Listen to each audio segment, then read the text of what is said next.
Hello friends, मैं हूं प्रमोद कुमार और आप देख रहे हैं study GK maths YouTube channel. Friends, आज जो हम बात करने वाले हैं वह है top most important GK for government examination.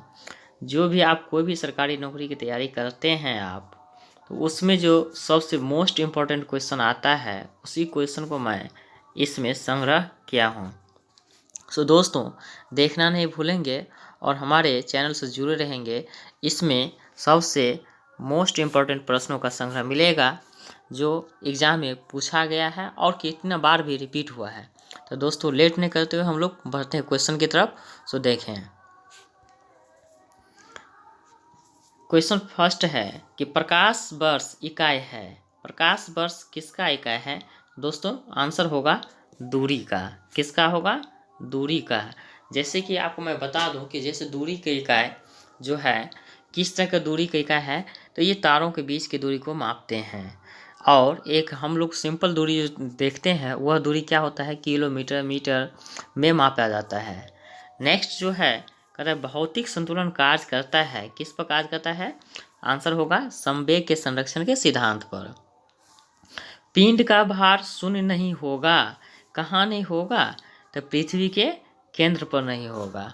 Next question की तरफ बढ़ते हैं। नेक्स्ट क्वेश्चन, ध्वनि किस रूप में यात्रा करती है? अनुदैर्ध्य तरंग के रूप में। फ्रेंड्स, मैं बता दूं कि ध्वनि अर्थात साउंड जो है ये कभी भी ट्रैवल करेंगे तो इसको माध्यम की ज़रूरत होती है। किसका ज़रूरत पड़ती है? माध्यम की ज़रूरत पड़ती है दोस्तों। और यह तरंग जो है किस रूप में यात्रा करती है? अनुदैर्ध्य तरंग के रूप में। प्रतिध्वनि क्यों सुनाई पड़ती है? अगला प्रश्न है, प्रतिध्वनि क्यों सुनाई पड़ती है? आंसर होगा ध्वनि तरंगों के परावर्तन के कारण। ये स्वाभाविक बात है कि जब भी ध्वनि परावर्तन होगा तभी आपको प्रतिध्वनि से सुनाई देगा। जैसे कि एक आदमी है जो कहीं पर बोलता है जोर से, तो बोलने से क्या होगा कि उसका साउंड जो है, ध्वनि जो है किसी जगह टकराएगा। टकराने के बाद ये ध्वनि क्या होगा? परावर्तन होगा। यही परावर्तन होने के बाद आपको इको सुनाई देता है। इसीलिए कहता है कि प्रतिध्वनि क्यों सुनाई पड़ती है? तो ध्वनि तरंगों के परावर्तन के कारण। और इसके बाद है प्रश्न कि पानी के अंदर ध्वनि सुनने का यंत्र क्या है? तो कौन सा यंत्र है? हाइड्रोफोन है। इसको याद रखेंगे। नेक्स्ट प्रश्न की तरफ बढ़ते हैं। नेक्स्ट प्रश्न कहता है कि नाभिक के विखंडन में ट्रिगर क्या है? ट्रिगर क्या है? न्यूट्रॉन है। आपको बता दूं कि नाभिक के विखंडन में ट्रिगर न्यूट्रॉन है। अर्थात आपको जो U-235 होते हैं उस पर जो ट्रिगर चलाया जाता है वो न्यूट्रॉन चलाया जाता है। न्यूट्रॉन ही इस पर अटैक होता है जिससे ये नाभिकीय विखंडन होता है और 3 नए न्यूट्रॉनों का जनरेट करता है।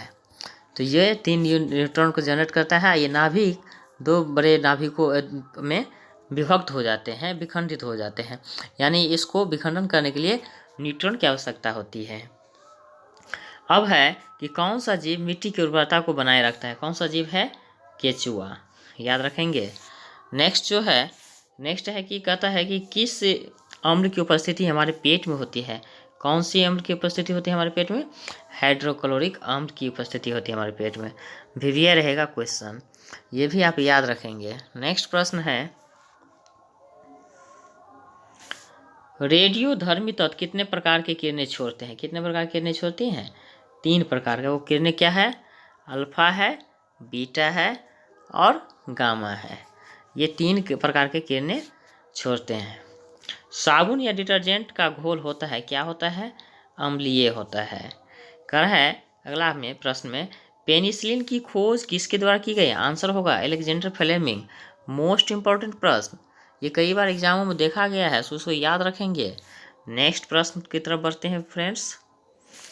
यहाँ पर नेक्स्ट है कि विश्व का सबसे बड़ा जहरीला सांप कौन सा है? Russell's wiper. आंसर क्या होगा? Russell's wiper. शुक्र सेल में अगला प्रश्न है कि शुक्र सेल में कार्बन की क्षण कार्य करती है, किस रूप में कार्य करती है? एनोड के रूप में काम करती है। कौन शीत रक्त जानवर है? ये छिपकली। छिपकली जो होता है कौन सा जानवर होता है? शीत रक्त जानवर होता है। वीवीआई क्वेश्चन रहेगा, इसको भी याद रखेंगे। नेक्स्ट प्रश्न की तरफ बढ़ते हैं। सोडियम को जल में डालने पर कौन सा गैस निकलती है? कौन सा गैस निकलती है? हाइड्रोजन गैस निकलती है, याद रखेंगे। आँखों को स्वस्थ रखने के लिए कौन सा विटामिन सहायक है? Vitamin A. ये भी प्रश्न पूछा गया था कई एग्जामों में, सो इसको भी याद रखेंगे। जूल किसकी इकाई है? जूल किसकी इकाई है? तो ऊर्जा की है। क्या आप देख रहे हैं फ्रेंड्स कि जितना भी क्वेश्चन है इम्पोर्टेंट है, अपने आप में मोस्ट इम्पोर्टेंट है, जो दिखने में तो आसान लगता है और यही क्वेश्चन एग्जाम में पूछ लिया जाता है। सो आप इसको ज़रूर पढ़ें, इसको प्रैक्टिस रखें ताकि आपको एग्जाम में अच्छा स्कोरिंग कर सके। नेक्स्ट देखते हैं, कहा टिबिया नामक अस्थि कहाँ पाई जाती है? कहाँ पाई जाती है? टांग में पाई जाती है। और नेक्स्ट प्रश्न है कि साधारण कार्बन स्टील में मुख्यतः होते हैं, क्या होते हैं? लोहा तथा क्रोमियम होते हैं। नेक्स्ट प्रश्न है कि भूपटल पर सर्वाधिक मात्रा में पाए जाने वाले तत्वों के क्रम क्या है? तो सबसे अधिक मात्रा में तत्वों जो है उसे क्रम बताया गया है। सबसे अधिक कौन सा है? ऑक्सीजन। इसके बाद क्या है? सिलिकॉन, उसके कम मात्रा में। और इसके बाद क्या है? एल्युमिनियम। नेक्स्ट प्रश्न की तरफ बढ़ते हैं। प्रश्न पूछा गया है कि यदि लाल फूल को हरा शीशे में देखे तो यह दिखता है, कैसा दिखेगा? ये काला दिखेगा। धोने वाले सोडे का रासायनिक नाम क्या है? Sodium carbonate. क्या नाम है? Sodium carbonate. एक आता है फ्रेंड्स खाने वाले सोडे का रासायनिक नाम क्या है? तो उसको बोलेंगे सोडियम बाइकार्बोनेट। अब इसको याद कैसे रखेंगे? जैसे खाने के बाद हम लोग कहीं जाते हैं तो क्या बोलते हैं? उसको बाय बाय बोलते हैं। तो उसमें क्या रखेंगे? सोडियम बाय लगा देंगे कार्बोनेट, तो वो कौन सा रासायनिक, कौन सा सोडा हो जाएगा? खाने वाला सोडा हो जाएगा। और धोने वाला सोडा क्या हुआ? Sodium carbonate. ये आपको याद रखना पड़ेगा, बहुत इंपॉर्टेंट क्वेश्चन है। नेक्स्ट प्रश्न है, एस्कॉर्बिक एसिड किस रासायनिक का नाम है? तो इस रासायनिक का नाम है विटामिन सी का नाम है एस्कॉर्बिक एसिड। नेक्स्ट प्रश्न की तरफ बढ़ते हैं।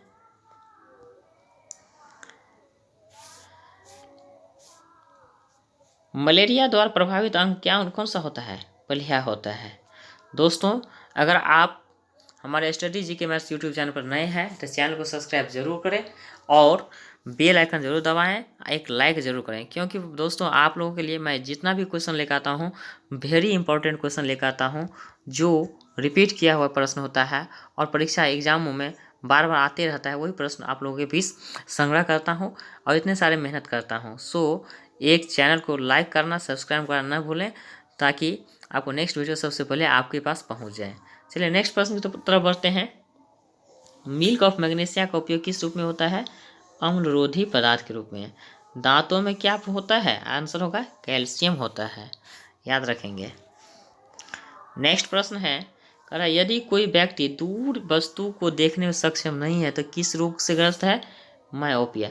दोस्तों इसका आपको मैं बता दूं कि जो व्यक्ति है अगर दूर की वस्तु को देखने में सक्षम नहीं है, अर्थात कौन सा वस्तु देख पाता है? वो नज़दीक की वस्तु। तो नज़दीक की वस्तु को देख रहा था, इसको निकट दृष्टि दोष होता है, उसी का अंग्रेजी नाम है मायोपिया। अब जो है नेक्स्ट प्रश्न है कि इंद्रधनुष कब बनता है? आंसर होगा अधिक बूंदे रहने पर। क्या होगा? अधिक बूंदे रहने पर इंद्रधनुष का बनना होता है। नेक्स्ट प्रश्न की तरफ बढ़ते हैं। नेक्स्ट प्रश्न कहता है सोना महत्वपूर्ण धातु क्यों है? इसलिए होता है कि इससे आभूषण बनाया जाता है, आभूषण के कारण, सिंपल सा है। अब नेक्स्ट प्रश्न बोलते हैं कि बर्फ जमने में जिलेटिन क्यों मिलाया जाता है? क्यों मिलाया जाता है? बर्फ को पिघलने से रोकने के लिए मिलाया जाता है। नेक्स्ट प्रश्न है कि पानी से बर्फ बनना कौन सा परिवर्तन है? भौतिक परिवर्तन। फ्रेंड्स, एक होता है भौतिक परिवर्तन, एक होता है रासायनिक परिवर्तन। भौतिक परिवर्तन वो परिवर्तन होता है जो कोई, मान लो ये पदार्थ है, ये दूसरा स्टेज है, तो ये अभी जो स्टेट में है ये स्टेट से इस स्टेट में आ जाएगा पदार्थ, लेकिन किसी भी कारण से फिर ये पुनः पूर्व अवस्था में प्राप्त कर लेता है तो भौतिक परिवर्तन होता है। तो पानी से बर्फ बनता है तो बर्फ से क्या होगा? पानी भी बनेगा, जब इसको पिघलाएंगे तो क्या हो जाएगा? पानी हो जाएगा, इसलिए क्या है? भौतिक परिवर्तन। आप जैसे हम कहते हैं कि भोजन पचना, तो भोजन क्या होगा? जब शरीर में पच जाता है तो वो कौन सा परिवर्तन हो जाएगा? रासायनिक परिवर्तन हो जाएगा। दूध से दही बनाना कौन सा परिवर्तन होगा? रासायनिक परिवर्तन होगा, क्योंकि आप दही से पुनः दूध नहीं बना सकते हैं, लेकिन जो अवस्था पुनः पूर्व अवस्था में आ जाता है उसको हम लोग बोलते हैं भौतिक परिवर्तन। तो आई थिंक ये आपको स्पष्ट हो गया होगा, सो ये याद रखेंगे। नेक्स्ट प्रश्न की तरफ बढ़ते हैं। नीम का उपयोग किस में किया जाता है? कैंसर रोधी एवं गर्भ निरोधक में किया जाता है, याद रखेंगे। अल्ट्रासोनिक वेव का मात्रा क्या होता है फ्रेंड्स? हर्ट्ज होता है। नेक्स्ट प्रश्न की तरफ बढ़ते हैं। फैराडे का नियम संबंधित है, किससे संबंधित है? विद्युत अपघटन से। नेक्स्ट प्रश्न की तरफ बढ़ते हैं। वनस्पति में जीव होते हैं, किसने कहा था? तो जेसी बसु ने कहा था, इसको याद रखेंगे। नेक्स्ट प्रश्न जो है, कैल्शियम कार्बाइड पर जल डालने से क्या बनता है? क्या बनता है? एसिटिलीन गैस बनता है। कौन सा गैस बनता है फ्रेंड्स? एसिटिलीन गैस बनता है। विटामिन ए का रासायनिक नाम क्या है? आंसर होगा टेकोफेरॉल। नेक्स्ट प्रश्न की तरफ बढ़ते हैं। पौधों के पत्तों का रंग हरा होने का क्या कारण है? क्लोरोफिल का होना। क्या इसका कारण होता है? क्लोरोफिल का कारण होता है। नेक्स्ट प्रश्न की तरफ बढ़ते हैं कि मनुष्य लोहा सर्वाधिक मात्रा में प्राप्त करता है, किससे? पालक से प्राप्त करता है। अगला प्रश्न की तरफ बढ़ते हैं। क्या होता है? ध्वनि की गति सर्वाधिक होती है, किसमें होती है ध्वनि की सबसे अधिक गति? इस्पात में होती है। तो आपने देखा कि सबसे टॉप मोस्ट क्वेश्चन का मैंने संग्रह किया जो रिपीटेबल प्रश्न है। दोस्तों ये प्रश्न आप याद रखेंगे ताकि आपको एग्ज़ाम में अच्छा सहूलियत हो सके और आप अच्छा स्कोरिंग कर सकें। तो आज का क्वेश्चन इतना ही था, मोस्ट इम्पॉर्टेंट। हम आपके लिए पुनः नेक्स्ट क्वेश्चन लेकर आऊँगा नेक्स्ट सेट के साथ।